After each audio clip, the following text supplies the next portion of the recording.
Olá, boa tarde, bom dia, boa noite. Esse é mais um Diálogos IBS. Eu sou Luiz Salvatore, trazendo aqui para vocês uma boa conversa sobre temas interessantes e sempre de forma objetiva. E o nosso Diálogos de hoje é muito especial. Ele vai trazer dicas e alternativas práticas, para você, educador, que desde o início dessa quarentena tem buscado novos mecanismos digitais para aprimorar a sua aula, mas que agora também você tem que chegar no seu aluno de uma forma remota, nesse período de distanciamento social, como uma medida preventiva aí para esse combate à Covid-19. E hoje falaremos então sobre os desafios da educação atual, as competências digitais docentes.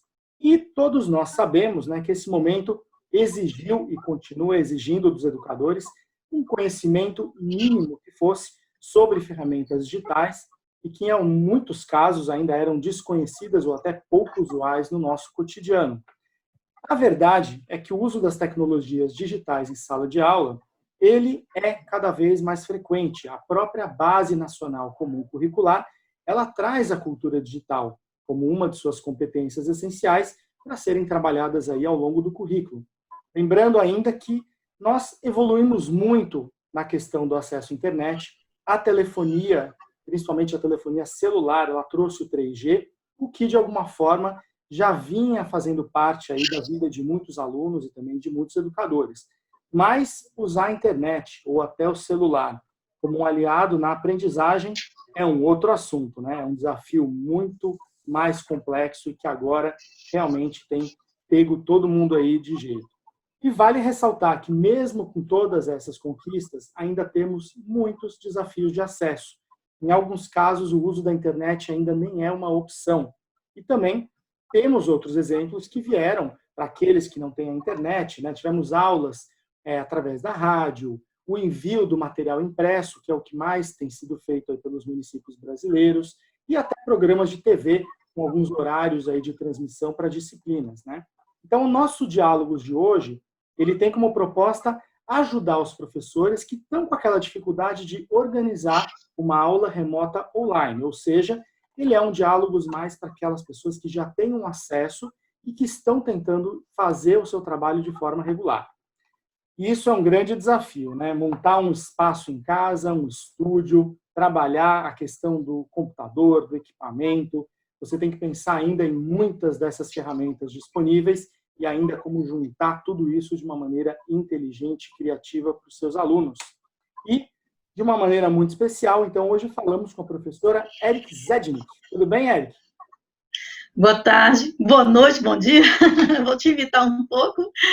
É um prazer estar aqui, conversar um pouco com vocês, compartilhar um pouco as nossas práticas. Esse é um momento que a gente precisa muito, vamos dizer assim, compartilhar um pouco do que a gente sabe, e construir junto essa caminhada, que é nova para todo mundo. A nossa convidada, a professora Eric Zednik, possui mestrado em comunicação aplicada na área de informática educativa, doutorado em informática na educação profissional e que nesse período da quarentena tem dedicado ainda nas suas redes sociais espaços para ajudar professores com esse uso das tecnologias para o ensino remoto. A professora Eric é educadora aqui do estado do Ceará, em Caucaia. Ela é professora adjunta da Universidade Estadual do Piauí e professora do curso de Pedagogia no Plano Nacional de Formação de Professores da Educação Básica. Seja muito bem-vinda e, para começar a nossa conversa, falando um pouco dessa mudança, novos momentos aí que a educação vive, impulsionada principalmente por uma transição presencial para o ensino remoto ou ainda híbrido, que é o caminho que agora estamos começando a encaminhar. Qual foi o principal impacto na vida do educador, nessa questão da preparação da aula dentro de um ambiente virtual e como ele pode se organizar melhor a montar essa estratégia de uma aula virtual? Bem, para a gente responder essa pergunta, inicialmente é importante que a gente compreenda um pouco o contexto que a gente está vivendo, tá certo? Então, qual é o nosso contexto? Vejamos, antes da pandemia, 88% dos professores nunca havia dado aula nesse modelo remoto antes. Então, esse é um cenário realmente muito novo para a maioria dos professores. Outro dado que é importante que a gente perceba é que essa transição, de certa forma, ela foi feita de uma forma muito abrupta, né? 55% dos professores, eles afirmam nunca ter recebido nenhum tipo de capacitação, nenhum tipo de treinamento para trabalhar nesse modelo remoto, certo? Então, a sensação que a gente tem é que realmente a gente foi jogado ao mar, né? Quem sabia nadar conseguiu se salvar. Quem não sabia, teve duas opções: ou aprendia ou morria ali afogado. A outra analogia que eu gosto sempre de fazer é a seguinte: sabe aquela locomotiva do tempo da máquina a vapor?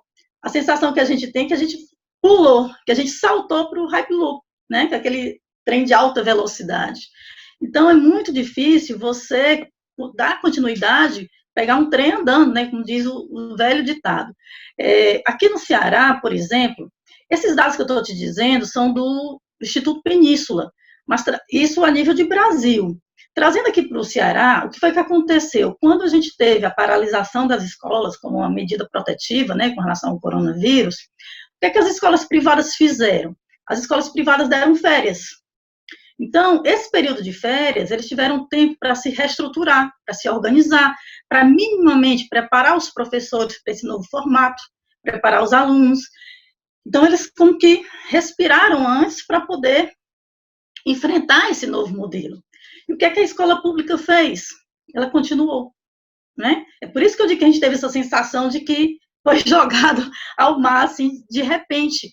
Ela não deu essa parada, ela simplesmente não é mais presencial, agora é remoto, sem dar a devida condição tecnológica, sem dar capacitação, tá certo? Então, isso complicou muito, e aí isso gerou outra questão, né, importante para a gente, que são os transtornos emocionais que os nossos professores estão enfrentando, professores e alunos. Então, segundo dados dessa mesma pesquisa, 67% dos professores desenvolveram ansiedade. Hoje, inclusive, tem uma notícia no jornal O Povo que mais de 800 professores procuraram serviços de apoio emocional nesses últimos 2 meses. Os professores se sentindo sobrecarregados, frustrados, cansados, né?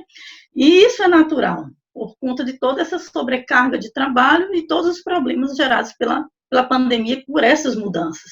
Outro dado interessante é que 75% dos professores afirmam nunca ter recebido nenhum tipo de apoio da escola ou da secretaria, no sentido emocional, tá certo?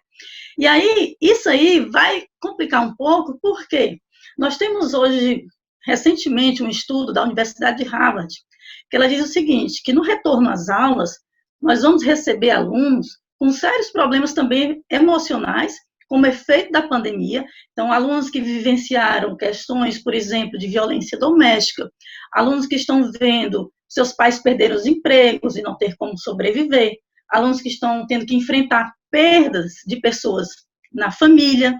Então, são alunos emocionalmente afetados. Aí a pergunta que eu te faço, como é que nós, professores, vamos dar apoio a esses alunos emocionalmente afetados se nós também não estamos recebendo esse apoio? Você está entendendo? Essa matemática, como ela é complicada. Então, além desses 2 fatores, como eu falei para você, que foi a questão da formação e a questão emocional, existe um outro fator, que é a questão tecnológica, o acesso aos dispositivos.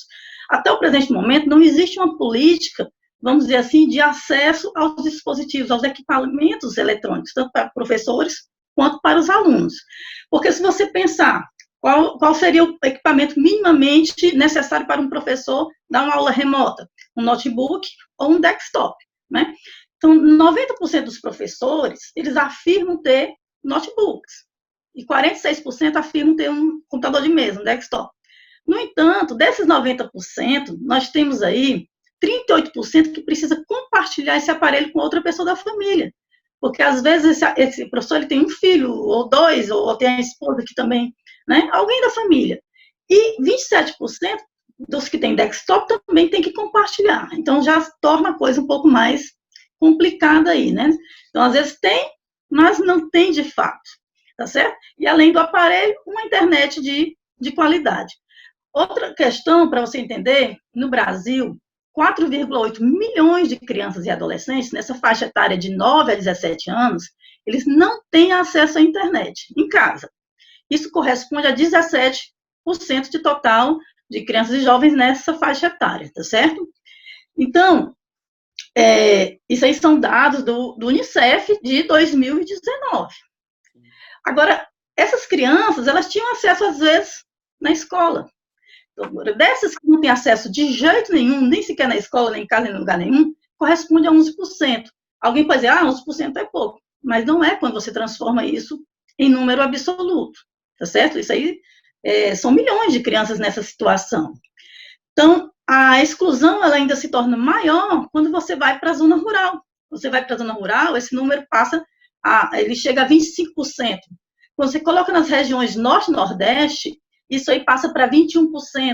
Nas classes D e E, passa para 20%. Então, o que a gente está tendo? Nós temos aí aproximadamente 20% de crianças e jovens que não têm acesso de jeito nenhum ao sistema educacional atual, né? Então, eles perderam o presencial e também não estão tendo aula remota. Então, isso aí para a gente é o que a gente chama de uma catástrofe geracional. Por quê? Porque nós vamos levar anos para recuperar essa realidade, tá certo?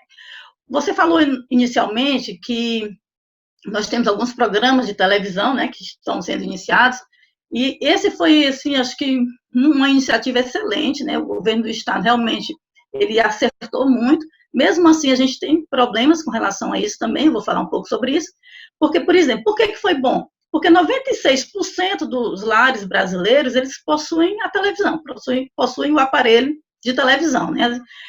Claro que isso nas classes D e E cai para 92%, mas mesmo assim ainda é um número bom. Agora, a pergunta que eu faço é o seguinte, nós temos do 1º ao 9º ano, né, do fundamental, e temos do 1º ao 3º do médio. No médio, nós temos, em média, 11 disciplinas, às vezes mais. Imagina distribuir isso dentro de uma semana, né, para todas as turmas, né, todas as séries e todas as disciplinas. Também não é fácil. Alguém vai ficar aí perdendo alguma coisa, tá certo?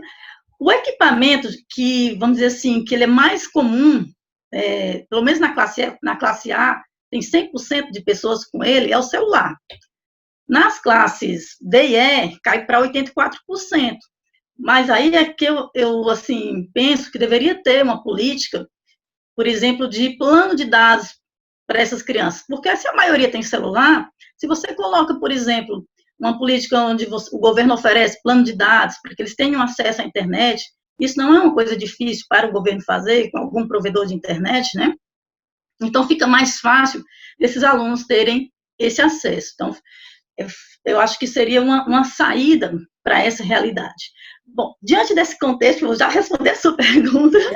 Olha só, que é um contexto enorme, né? Nós trabalhamos 20 anos com projetos em todos os municípios aí do Brasil, em várias regiões, e eu acho que só recapitulando aqui, você colocou pontos muito importantes. Primeiro, o desafio do educador de ser consumidor para ser produtor.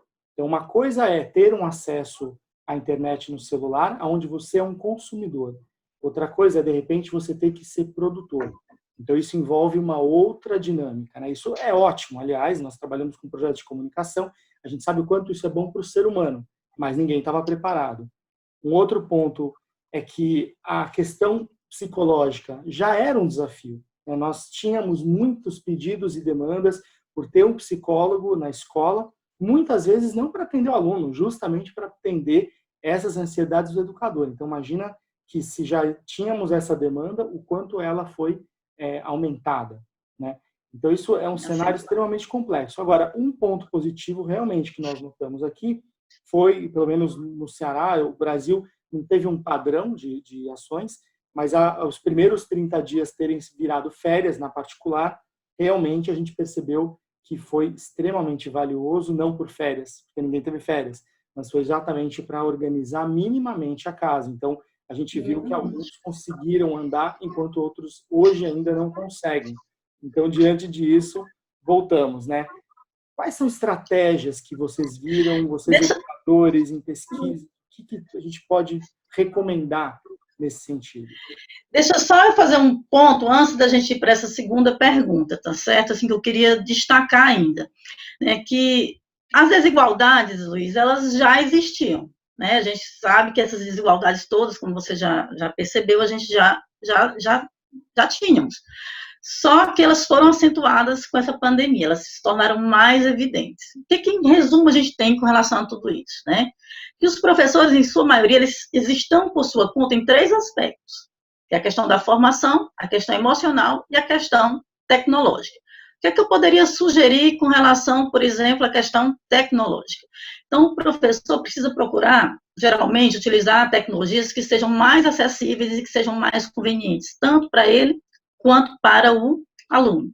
O professor ele precisa trabalhar também com múltiplos materiais, mas de forma que ele atenda a diferentes metodologias, né, nessa nova realidade remota, mas que seja em função da idade dos alunos, que isso é um fator complicador, principalmente quando a gente pensa no fundamental, que é a faixa etária que está com mais dificuldade de fazer essa transição para o modelo remoto, tá certo? Outra questão é a questão da formação, tá certo? Porque se a escola ou a secretaria não está oferecendo, como é que eu, professora, posso fazer para resolver essa situação? Então, hoje nós temos a internet com inúmeras possibilidades de você fazer uma formação mesmo, até mesmo gratuita, tá certo? E outra saída é a formação em pares. Numa escola, geralmente a gente tem sempre um professor que ele tem um conhecimento sobre tecnologia um pouco mais avançado que os demais. Então, esse professor poderia dar esse suporte aos demais colegas. Então, essa formação em pares, ela também é uma saída interessante. A questão emocional, porque a gente vai, por exemplo, trabalhar quase com um ambiente que a gente chama de pós-guerra, né? Então, todo mundo aí é emocionalmente afetado. Então, isso já era imprescindível antes, né? Mas eu acho que o professor, claro, ele também precisa, mas ele vai ter que pensar muito na questão do aluno, no sentido do cativar, do motivar, do garantir a resiliência do aluno, porque outra coisa que a gente vai enfrentar muito é a questão da evasão escolar, tá certo? Então, isso também vai partir muito desse trabalho emocional que os professores vão precisar fazer com os nossos alunos. Então, finalmente, assim, respondendo ainda a primeira pergunta, eu sou um pouco lenta, né, para responder. Você trouxe dados importantes aqui, exatamente para fazer um colchão de conversa, né? Assim, dentro da minha experiência, né, o principal impacto realmente que a gente teve com relação, eu diria que foi essa questão da formação do professor, essa questão do acesso às tecnologias, né, tanto do professor quanto do aluno, daí uma necessidade muito importante de uma política de acesso, tanto aos dispositivos eletrônicos quanto à internet, uma internet de qualidade, e também uma política também de apoio emocional. Acho que isso aí são os 3 principais pontos. E aí, como é que o professor ele pode se organizar dentro de todo esse cenário? Primeira coisa, o professor precisa desenvolver uma coisa chamada flexibilidade, tá certo?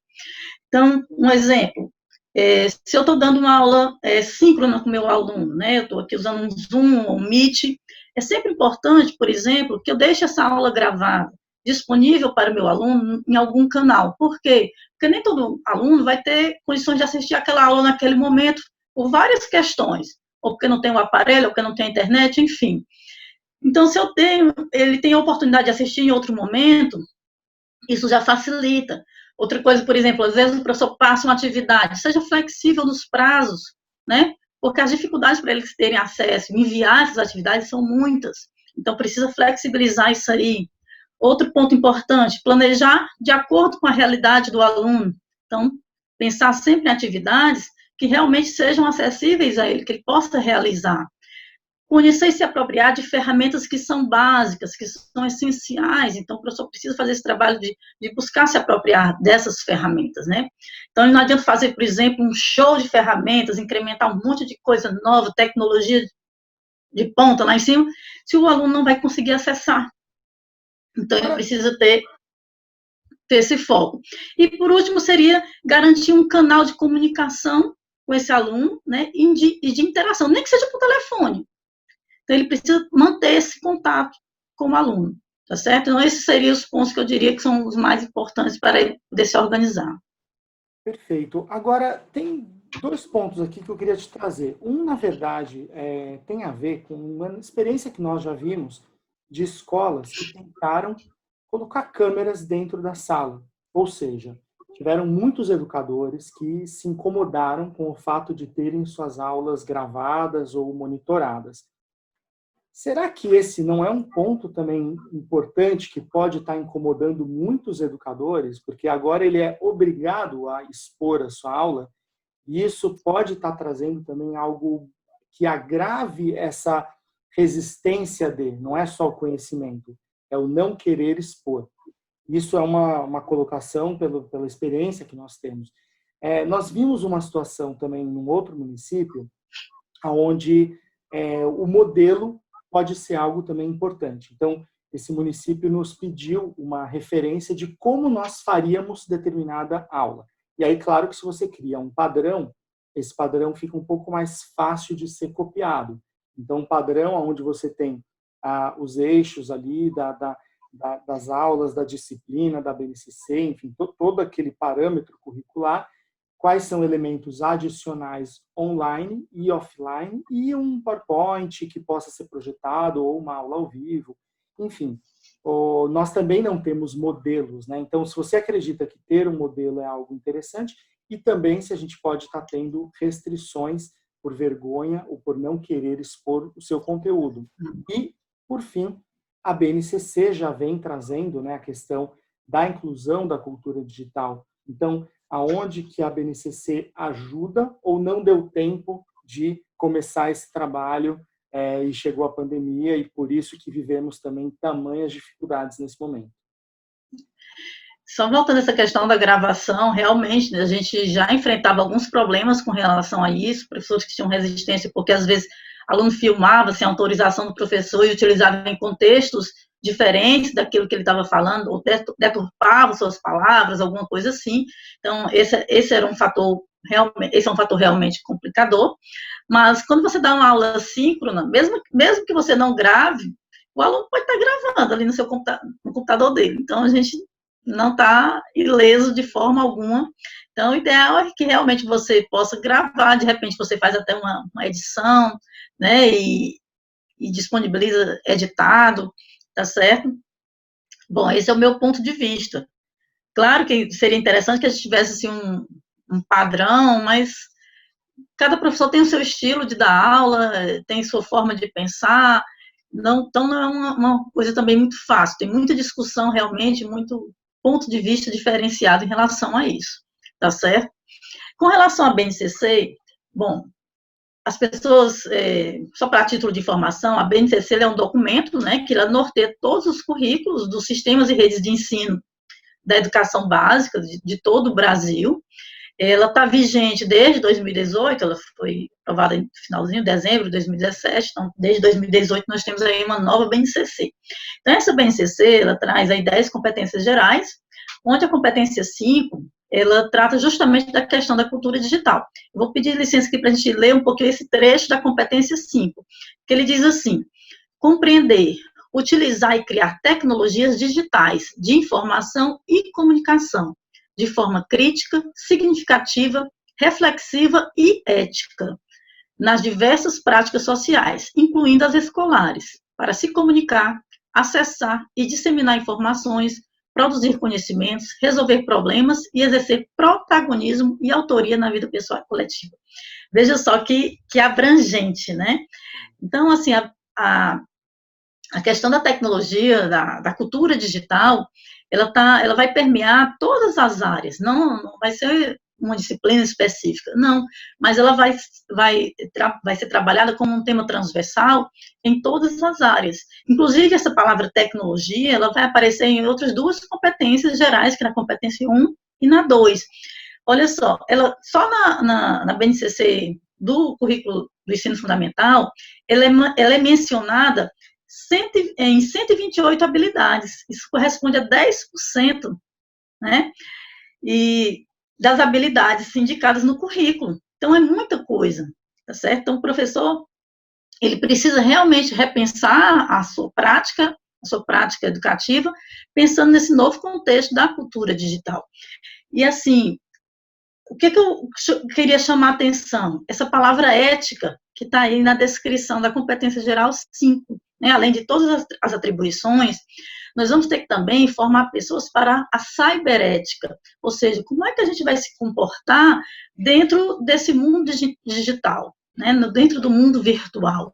Hoje a gente está aí tendo sérios problemas, né? Justamente porque a gente ainda não conseguiu desenvolver essa coisa chamada cidadania digital, que é o uso responsável, o uso mais ético, reflexivo, inclusivo das tecnologias digitais, para que a gente possa realmente ter os nossos direitos e deveres ali também dentro do mundo virtual. Então, isso é extremamente importante. Isso parte de uma formação. Mas eu, professora, não posso formar o meu aluno para a cyberética se eu não tiver sido formada para isso. Tá certo? Então, existe uma série de questões. Hoje, a gente, por exemplo, está vivendo aí um momento de fake news. Se fala muito em fake news hoje, e uma série de outros problemas. Por exemplo, cyberpedofilia, cybertrolling, que mais? Tem um monte de cyber aí, alguma coisa, né? Não se preocupe que amanhã vão inventar um novo, viu? Nomofobias, né? Então, assim, a gente tem um monte de coisa que está sendo desenvolvida, tanto com relação aos vícios digitais, quanto em relação à segurança eletrônica, tá entendendo? E que isso parte também de uma reeducação do professor, que ele possa preparar o seu aluno para estar dentro do mundo virtual. Então, não é só você chegar e trazer a tecnologia para o seu aluno e dizer assim, vamos utilizar essa ferramenta. Mas como é que eu vou proteger a privacidade do meu aluno? Como é que eu vou proteger a identidade dele? Como é que eu vou orientar para que ele não seja uma vítima na internet ou, às vezes, até mesmo um agressor? Tá certo? Então, é uma série de questões que a formação ela é extremamente importante. Quando eu toco nessa questão da formação, eu gosto sempre de dizer que essa formação ela já era urgente, que a nossa BNCC já tem aí 2 anos, ela já era urgente. A pandemia ela só tornou isso evidente, ela acelerou esse processo. Exatamente. Na verdade, expôs aquilo que a gente muitos já conhecem. Talvez a educação está numa pauta extremamente importante hoje, exatamente por ter sido exposta dessa maneira.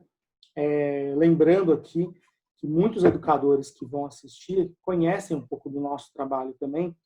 E dentro do Instituto Brasil Solidário, a gente trabalha com 8 áreas, mas eu queria chamar a atenção para uma área, que é justamente a área de educomunicação, onde nós trazemos há 18 anos já ações de rádio escolar, jornal, produção de web, direitos e deveres e cidadania dentro das redes sociais, então produção de vídeo. Então, é muito interessante, que era uma lição de casa que há muitos anos a gente vem trabalhando nas escolas, aquelas que puderam passar, obviamente, nesse momento, têm usado isso a seu favor, elas estão adiante, mas a maior parte do Brasil não teve acesso a esses conteúdos de formação, o que, na verdade, é extremamente complexo nesse momento.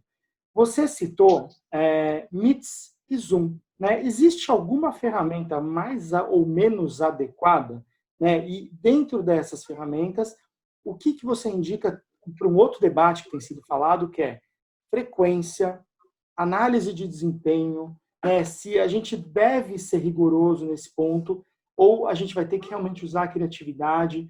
É claro que a frequência, talvez com um mecanismo digital seja importante, mas outras formas de avaliar desempenho que não seja uma prova, né, que não seja um teste. E se for um teste, como que ele pode ser complementado? Aqui em casa nós tivemos trabalhos de produção de vídeo. Então, poxa, eu acho uma produção de vídeo uma coisa interessante. Eu vi meu filho fazendo, ele teve que fazer um texto, ele teve que se gravar, ele teve que falar inglês, pronúncia. Então, é uma forma avaliativa, super avaliativa. Eu diria que até, às vezes, em algum momento, mais eficiente do que um teste. Então, aonde que está na hora de quebrar esses paradigmas e quais são indicados para isso, né? Quais são esses mecanismos que estão, as ferramentas que estão dispostas, quais são aquelas que vocês têm olhado que mais se adequam nesse momento? Assim, Luiz, eu diria que a gente parte realmente de uma coisa chamada planejamento, isso é essencial. Quando a gente pensa no planejamento, o planejamento para uma aula remota, assim como uma aula presencial, ele vai ter alguns elementos que a gente considera que são elementos que são básicos, né? Então, quando eu vou planejar uma aula para o meu aluno, o que é que eu tenho que me perguntar? Primeiro, qual é o objetivo da minha aula? O que é que eu quero alcançar? O que é que eu quero que o meu aluno desenvolva lá no final? Qual é o meu ponto de chegada? Tá certo? Quais são as competências a serem desenvolvidas? Para isso eu tenho um suporte aí da BNCC. Perfeito. Quais são os conteúdos, né, que eu vou trabalhar para alcançar esse objetivo? Lembrando sempre que conteúdo ele é meio, ele não é fim, né? Quais são as estratégias que eu vou utilizar? Você citou aí, por exemplo, uma edição de vídeo. Hoje nós estamos vivendo o que a gente chama de aprendizagem man-to-man, ou seja, muitas pessoas aprendendo com muitas outras pessoas.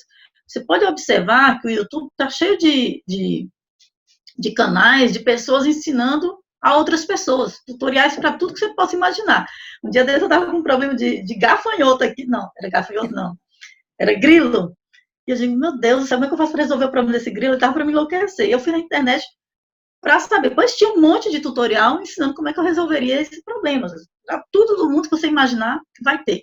Então, nós estamos vivendo esse processo onde as pessoas aprendem com as outras, né? Então, novas estratégias diversificadas, não mais só aquela prova avaliativa, como a gente estava acostumado na educação tradicional, tá certo? Outra coisa que a gente vai se perguntar, quais são os recursos que nós vamos utilizar também para alcançar esse objetivo. E aí que a gente vai ver um pouco da diferenciação da aula, do planejamento para a aula presencial para a aula remota. Não que na aula presencial a gente não use tecnologia, a gente utiliza, porque se a gente pensar na tecnologia no sentido amplo, tudo é tecnologia. A minha fala é uma tecnologia, a escrita é uma tecnologia, o livro é uma tecnologia, né?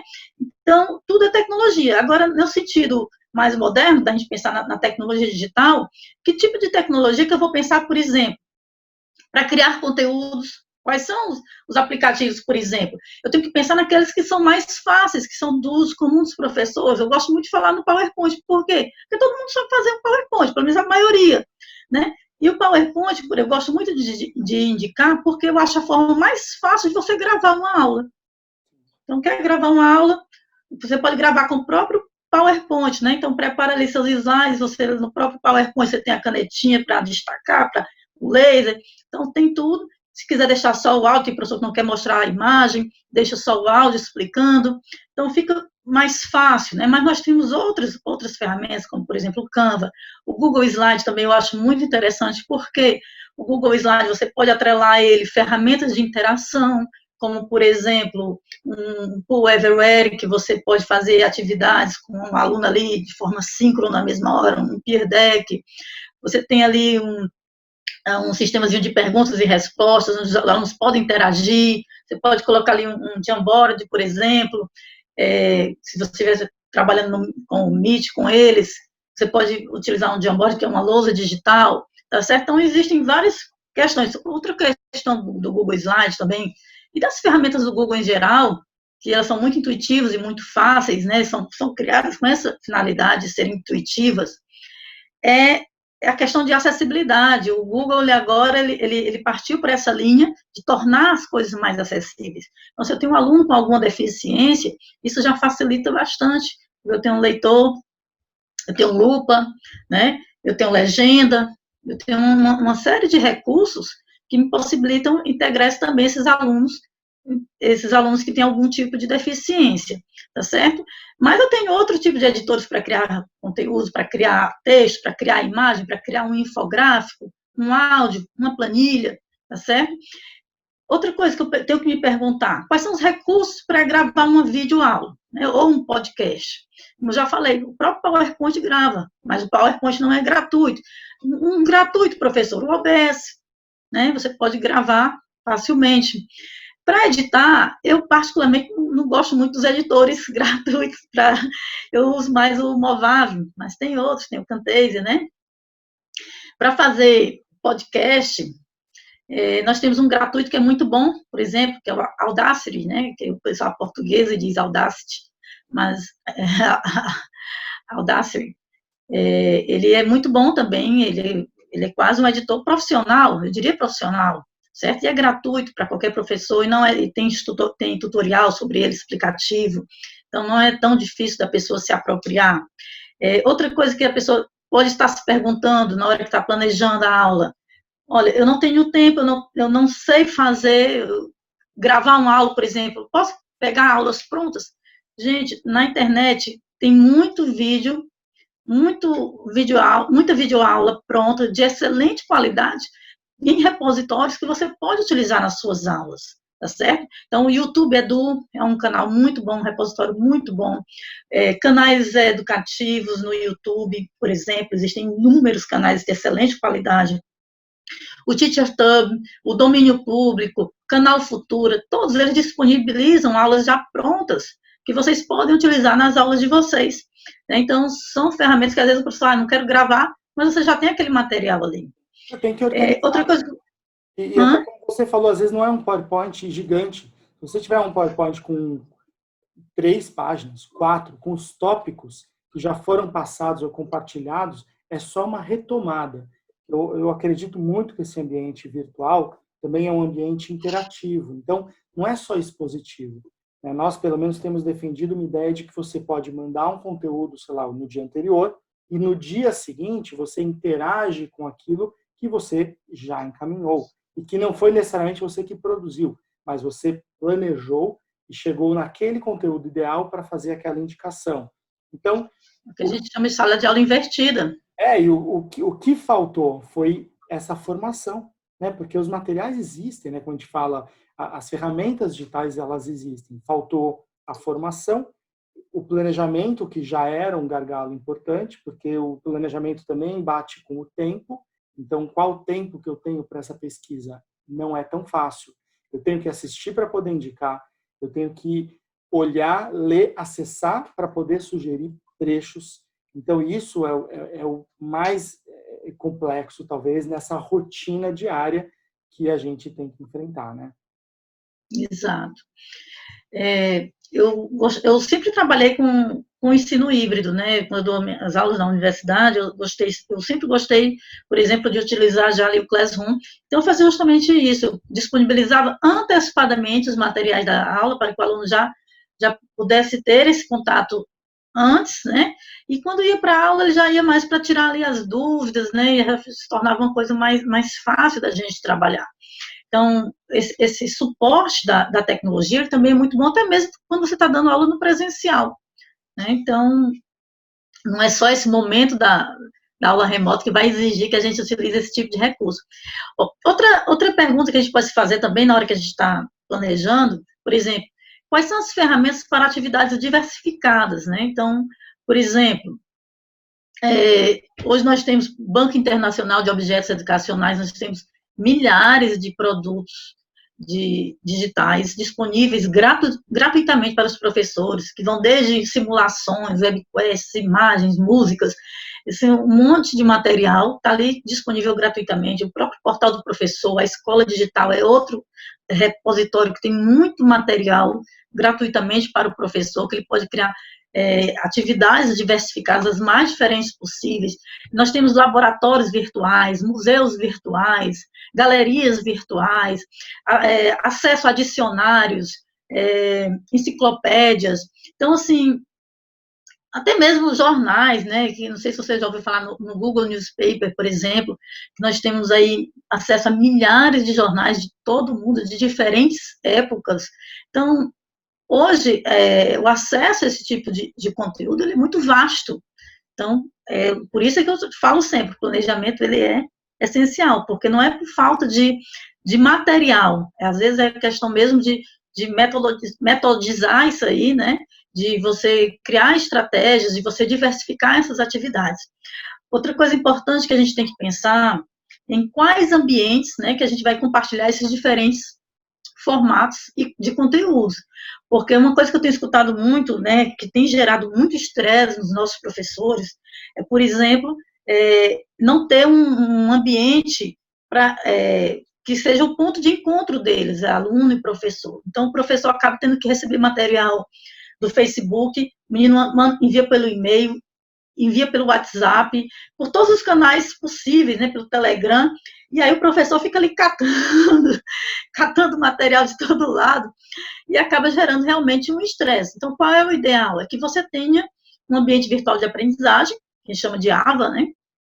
Eu gosto muito de indicar o Classroom, porque é gratuito, é acessível, é fácil de utilizar, você consegue, vamos dizer assim, integrar outras ferramentas a ele, tá certo? Nós temos várias ferramentas do Google que estão hoje integradas a ele, e outras também que estão agora se adaptando para ficarem integradas ao Google Classroom. Isso amplia também o nosso leque de possibilidades de uso dele. Outra ferramenta também que está sendo bastante utilizada é o Microsoft Teams, tá certo? Mas nós temos outros AVAs, como o Moodle, né? O Adobe Connect, entre outros, certo? Algumas pagas, outras gratuitas. Outra coisa que o professor tem que se perguntar quando está planejando, como elaborar um material acessível para todos, né? E aí ele realmente tem que pensar em ferramentas que sejam mais acessíveis. Hoje, por exemplo, nós temos aí a lupa do Windows, né? O próprio WhatsApp tem um ditado, né? Essa ferramenta, não sei se você já viu, você vai ditando e ele vai escrevendo, né? Legendas, sistema de legendas, sistema de reconhecimento de voz, né? De ler em voz alta. Enfim, nós temos várias ferramentas de acessibilidade, por exemplo, aí o HandTalk, entre outras. O Velibras, certo? Que é muito bacana, você seleciona qualquer... O Velibras é uma extensão, né, na realidade, do Meet, e aí você seleciona e ele vai fazendo a tradução para o Libras, por exemplo, tá certo? Outra coisa que o professor pode se perguntar, quais são as ferramentas para utilizar para gestão de tarefas, né? E aí nós temos muitas, por exemplo, eu gosto muito de me organizar no Trello, não sei se vocês conhecem essa ferramenta, mas é uma ferramenta que ajuda muito. Desde fazer um simples planejamento, fazer um projeto, fazer organização de algum evento na escola, tá certo? Mas não mais na escola virtual agora, né? Enfim. E outra coisa importante, quais são as ferramentas para avaliar? Então, nós temos assim, um leque muito grande de ferramentas avaliativas. A mais utilizada hoje é o Google Forms, a mais conhecida. E aí, o Google Forms é interessante porque ele já é integrado também, pode ser integrado ao Classroom.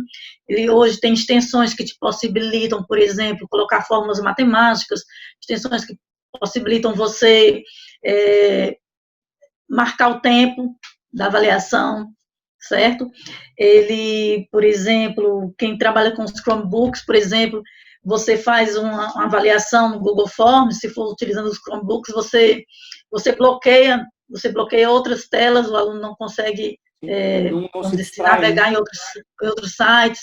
Então, assim, esse é o mais conhecido, mas existem outras, inclusive outras bem mais divertidas, que a gente chama de atividades gamificadas, como, por exemplo, o Kahoot, Socrative, tá certo? Então, são ferramentas que eu acho que interessantes para o professor trabalhar. O próprio Microsoft Forms, né, também é bastante utilizado, ele é muito parecido com o Google Forms, certo? Quem quer fazer, por exemplo, uma avaliação mais qualitativa, que não seja uma avaliação tão quantitativa, eu gosto muito de trabalhar com mapas conceituais, uma que eu gosto de indicar é o CMap Tools, né, que é uma ferramenta também gratuita, utilizada por universidades do mundo inteiro. Ferramentas que você pode tornar, por exemplo, a sua aula mais interativa, por exemplo, o Miro, o Jamboard, o Meet Plus, que é uma extensão do Meet, certo? Também tem um quadro digital nele, o próprio Padlet, o Pool Everywhere, né? Peer Deck, são todas ferramentas que possibilitam você fazer tanto atividades interativas, como também lousas interativas, tá certo? Então, essas seriam algumas dicas que eu daria para os professores na hora de planejar uma aula remota. Pensar para qual situação, né? Ou seja, para qual público, para qual faixa etária você está planejando, né? Então, que tipo de ferramenta é mais adequada, se meu aluno realmente vai ter acesso, porque a gente aqui está trabalhando no ideal, na realidade, com aquele aluno que tem acesso à internet, que tem o dispositivo. Só que a gente sabe que nem todo mundo está aí no ideal, né? Foi o que eu falei no começo. Esse é um diálogo para quem realmente conseguiu encontrar ou está em vias de encontrar um caminho no ambiente da aula remota, mas com acesso. A gente tem feito outros debates e outras conversas justamente alternativas, e eu acho que é um mundo que não tem volta. Acho que temos um espaço que vinha sendo alcançado por algumas empresas que até vendiam esse tipo de formação para escolas particulares, para os municípios, mas, como você muito bem colocou, a gente foi engolido por uma situação muito rápida, né, onde não deu tempo de ter esse colchão de formação, embora os mecanismos existam. Eu diria que são poucos que surgiram agora. Todos eles já existiam. A questão é que nem todo mundo sabia operar e agora, numa situação 100% online, eles são mais necessários. Daqui a pouco, talvez tenhamos uma situação híbrida, onde você tem um momento presencial, mas você não vai mais deixar de ter o ambiente virtual. E aí eu queria saber, para fechar, né, a gente já avançando aqui o nosso tempo, tudo isso e o que mais está no livro Taxonomia das Tecnologias Digitais da Educação, que é o livro que você está lançando agora, onde você com certeza contempla várias dessas dicas e o que mais a gente pode esperar no seu livro. Bom, o livro da taxonomia, ele é um livro interessante porque ele traz uma taxonomia, aliás, desculpa, ele traz uma curadoria com mais de 1.300 ferramentas, tá certo? Que podem ser utilizadas dentro do contexto educacional, dentro de atividades educacionais. Alguém pode estar se perguntando, o que é taxonomia, né? Taxonomia é uma coisa muito simples, é só uma classificação. Ao longo da minha trajetória como professora, eu trabalhei muita disciplina de educação e tecnologia. Então, eu fui coletando ferramentas, e, assim, chegou um momento que ficava até difícil de escolher qual ferramenta eu iria utilizar, porque o nosso leque ele é muito grande. E aí eu resolvi organizar isso, fazer Ele é uma uma espécie de guia, classificação. então? Seria uma espécie de guia? Exato, certo? Então, o livro, ele traz essa taxonomia, onde a gente vai classificar essas ferramentas em 5 categorias, que seriam as ferramentas de autoria, as ferramentas de busca, de armazenamento e de socialização, as ferramentas de imersividade virtual, as de tecnologia assistiva e as de gestão de tarefas. O que seriam as ferramentas de autoria? São todas aquelas ferramentas que englobam as tecnologias que permitem a criação de conteúdos e de informações, tá certo? As de busca, de armazenamento e socialização estariam caracterizadas por todas aquelas que permitem ou você encontrar algum conteúdo, ou guardar, ou compartilhar algum conteúdo, né, ou informação, nos seus mais diversos formatos digitais que a gente possa imaginar, desde uma simples imagem a um áudio, tá certo? As ferramentas de imersividade virtual são aquelas que conseguem me proporcionar experiências muito semelhantes ao ambiente real, tá certo? Então, elas me proporcionam vamos dizer, a imersão no mundo virtual. Já de tecnologia assistiva, o nome já nos diz muito, né? Elas vão compreender todas aquelas ferramentas que permitem e favorecem a participação e o acesso de pessoas com deficiência, ou seja, então essas pessoas passam a ter, vamos dizer, acesso às informações, aos conteúdos. Lógico que isso aí vai possibilitar o quê? Uma maior autonomia, uma aprendizagem, a inclusão digital dessas pessoas com deficiência. E as ferramentas de gestão de tarefas seriam aquelas que vão favorecer a administração, a organização, a sistematização de tarefas, sejam cotidianas, do controle das atividades burocráticas de uma escola, de projetos profissionais, né? Isso tudo tornando o trabalho mais simples, mais organizado, mais produtivo, mais sistematizado. A ideia realmente do livro é poder contribuir mais tanto com o desenvolvimento da cultura digital, né? Fazer essa aproximação, essa ponte da escola com a questão da cultura digital, contribuir também com o planejamento das aulas do professor, porque o professor passa a poder fazer uma escolha dessas ferramentas de uma forma mais eficiente, certo? Ele seleciona de uma forma mais consciente, também favorecer a produção de conteúdos digitais, a inovação da prática educativa, né? E, de certa forma, também colaborar com essa maturidade digital, tanto docente quanto discente, tá certo? Então, e, principalmente, colaborar com a formação de professores curadores, que eu acho que essa é a nova tendência, né? Eu gosto sempre de dizer que a nossa realidade é a seguinte: tudo que puder ser digital, será. Tudo que puder ser digital, será. Então, brevemente, nossos livros serão digitais, por exemplo, né? Então, não adianta a gente fugir dessa realidade, porque isso aí está muito próximo. E agora, com a questão da pandemia, isso aí acelerou mais ainda. Né? Então, o livro ele traz essa perspectiva. Outra coisa interessante no livro, ele está todo linkado, ele está todo com códigos também de QR Code, então ele possibilita que o professor possa ir além do que está no livro, porque eu trago sugestões, por exemplo, de livros, de filmes, de documentários, de uma série de outros elementos que o professor pode ir além das páginas do livro. Então, ele está bem interessante nesse sentido, porque ele também traz atividades, certo? Para o professor realizar. Enfim, Ele está ele bem atualizado e interativo, né? Como a gente diria. foi, eu tentei deixá-lo o mais interativo possível, assim, o mais tecnológico possível também, né?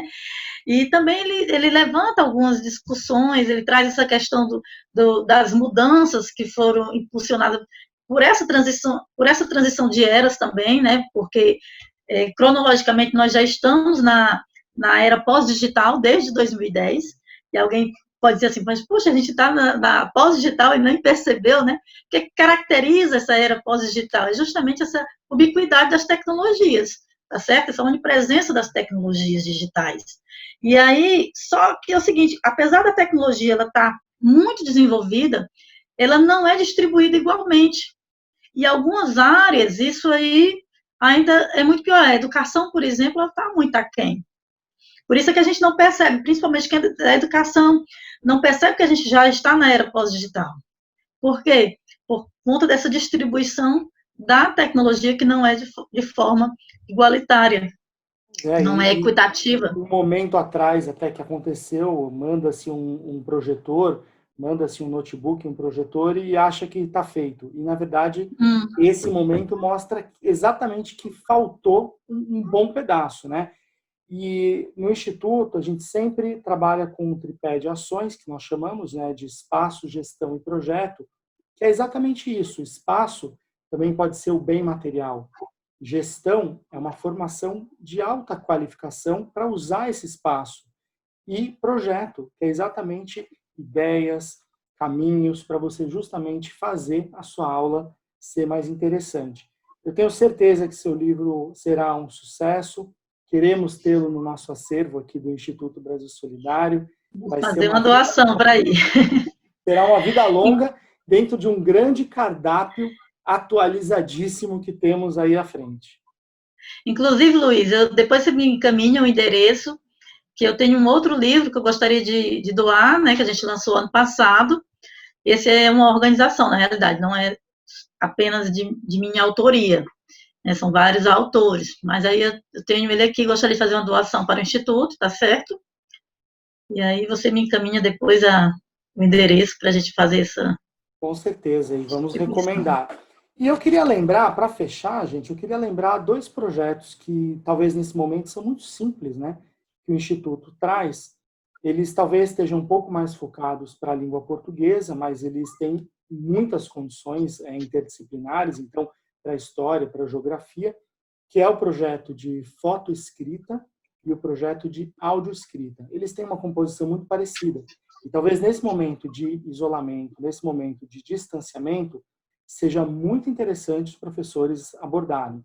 O fotoescrita é uma proposta onde você ou escolhe uma imagem e manda para a turma, e aí elas têm que fazer um determinado gênero textual, poesia, narração, enfim, narrativo. Aí é o professor que tem que determinar. E essa foto pode ser escolhida pelo educador, ou ela pode ser tirada pelo próprio aluno e ele escreve sobre aquilo que ele fotografou. Então, hoje, nesse período, acho que é um projeto que pode ser muito interessante, com toda a segurança. E o áudio escrita segue a mesma lógica. A gente ou manda uma música ou pede uma música transformada num gênero diferente de uma produção textual, enfim.